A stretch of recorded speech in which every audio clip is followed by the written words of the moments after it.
Hello all, it's been a long time, a very long time we could not able to connect with you guys, and as usual I am Divyalekshhmi, consultant psychologist.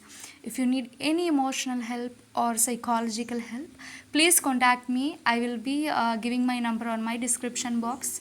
And as the story continues, we had already done the part 1. Now we are going to do the part 2 about the management plan, effective treatment strategies, and causes of broken heart syndrome. So, as I have already explained, what is broken heart syndrome?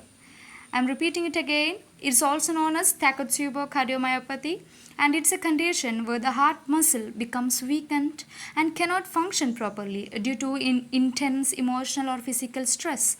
And here are the causes, effective treatment strategies, we can say, and management plan for broken heart syndrome. If I am saying in a psychological perspective, what are the causes of it? Severe emotional stress. Severe emotional stress can also be included as grief, loss, or relationship issues, any traumatic incident that has been experienced from the very childhood of a child.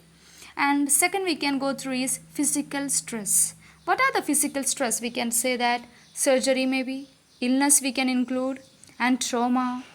And on the third one we can say hormonal changes. Yeah, obviously we can say that during the menstruation time, due to in the menopause, that can highly influence the broken heart syndrome.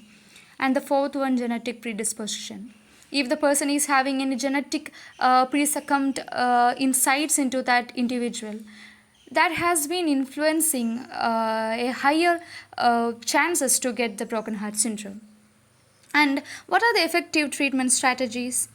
Emotional support, yes, counseling, therapy, or support groups to address underlying emotional issues, we can say. And there are so many stress management techniques. What are the techniques? We can say meditation, deep breathing, or yoga to reduce stress, and some of the exercises and some of the therapies, we can say. Like cognitive behavior therapy helps individuals reframe negative thoughts and cope with emotions. It's a sort of emotional regulation, we can say. And the fourth one we can say is the mindfulness based interventions. It actually encourages self awareness and acceptance.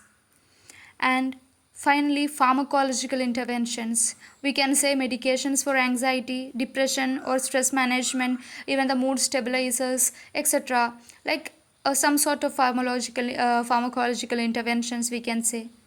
And how can we manage the symptoms? What are the management plan? We can look in the initial assessment, like evaluate emotional and psychological well-being of an individual.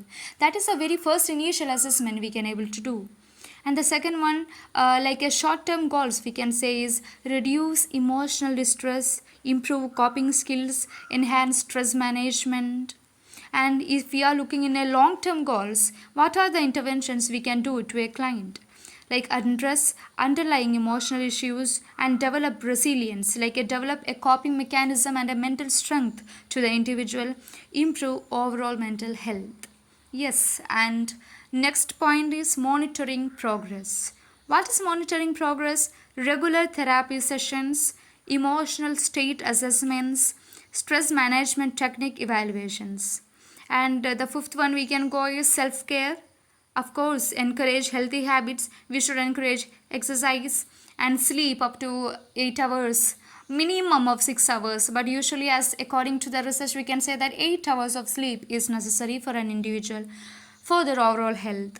And engaging in relaxing activities, hobbies, reading, or spending time with loved ones. Yeah. And broken heart syndrome requires a comprehensive approach incorporating medical treatment and psychological support. By addressing these emotional and psychological aspects, individual can recover and build resilience. I just shared an insight about the psychological aspects. What are the psychological things that will influence the broken heart syndrome? Apart from that, there is a huge part that will carry on as a physiological aspect. So these are the points that I thought to cover up with you guys. I hope you all understood what I had shared through my video, and if you have any doubt or if you want to share anything interesting topic in my videos ahead, please don't hesitate to put your comments on my comment section. And thank you all. Thank you so much.